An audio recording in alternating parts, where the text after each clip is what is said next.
नमस्कार दोस्तों, मैं सोनाक्षी दीक्षित अवरल टाइम्स में आप सभी का स्वागत करती हूं।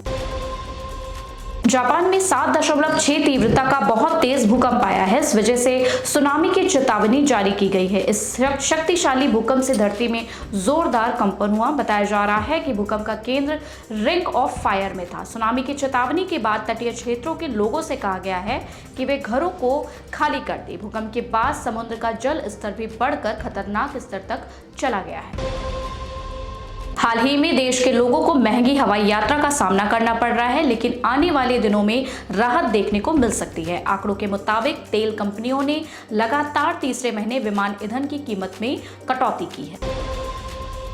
वैश्विक महामारी कोविड-19 एक बार फिर देश में धीरे धीरे पैर पसार रही है। इसके सब वेरिएंट JN.1 के कई मामले अब तक सामने आ चुके हैं। स्वास्थ्य मंत्रालय के मुताबिक कोविड-19 के मामलों में मामूली गिरावट देखने को मिली है।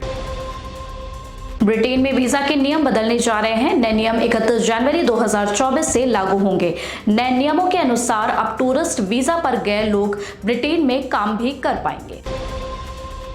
विपक्षी इंडिया गठबंधन के घटक दलों के शीर्ष नेताओं की 19 दिसंबर को दिल्ली में बैठक हुई थी। इस बैठक में सीट शेयरिंग को लेकर गठबंधन ने 1 दिसंबर को डेडलाइन तय की थी। 31 दिसंबर की तारीख बीत गई। समय अब चुनावी साल में प्रवेश कर गया है, लेकिन विपक्षी गठबंधन में अभी तक कुछ तय नहीं हो सका है।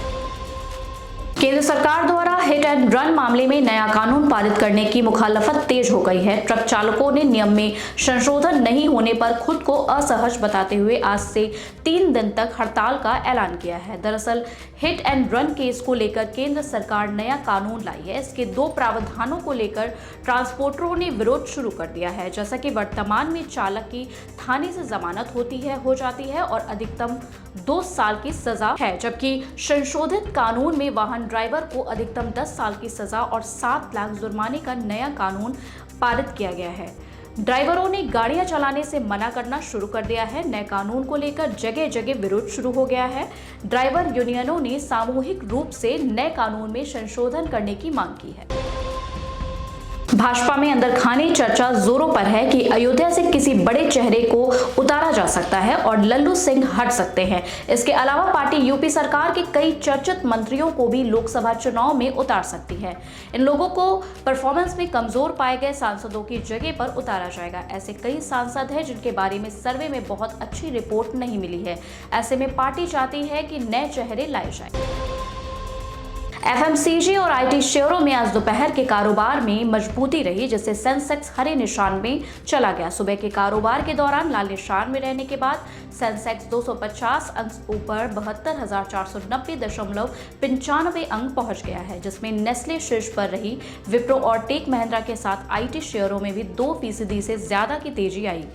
HCL टेक में 1% से ज्यादा तेजी रही, जबकि टाटा मोटर्स में 1% से ज्यादा तेजी देखी गई है। रिलायंस पावर ने अरुणाचल प्रदेश में 1200 मेगावाट क्षमता की कलाई 2 जल विद्युत परियोजना THDC इंडिया लिमिटेड बेचने के लिए समझौता किया है। यह सौदा 128.39 करोड़ रुपए का है। देश की टॉप इलेक्ट्रिक स्कूटर निर्माता विक्रेता ओला इलेक्ट्रिक को सरकार की तरफ से EV एडॉप्शन के लिए चलाई जा रही है। प्रोडक्शन लिंक्ड इंसेंटिव के लिए हरी झंडी मिलने चर्चा जोरों पर है। ओला इस स्कीम के लिए ग्रीन सिग्नल पाने वाली पहली घरेलू इलेक्ट्रिक 2 व्हीलर कंपनी बन गई है। जानकारी के मुताबिक मिनिस्ट्री ऑफ हैवी इंडस्ट्री की तरफ से काफी कम समय में यानी 4 महीने से भी कम ओला इलेक्ट्रिक को PLI की मंजूरी दे दी गई है। धन्यवाद।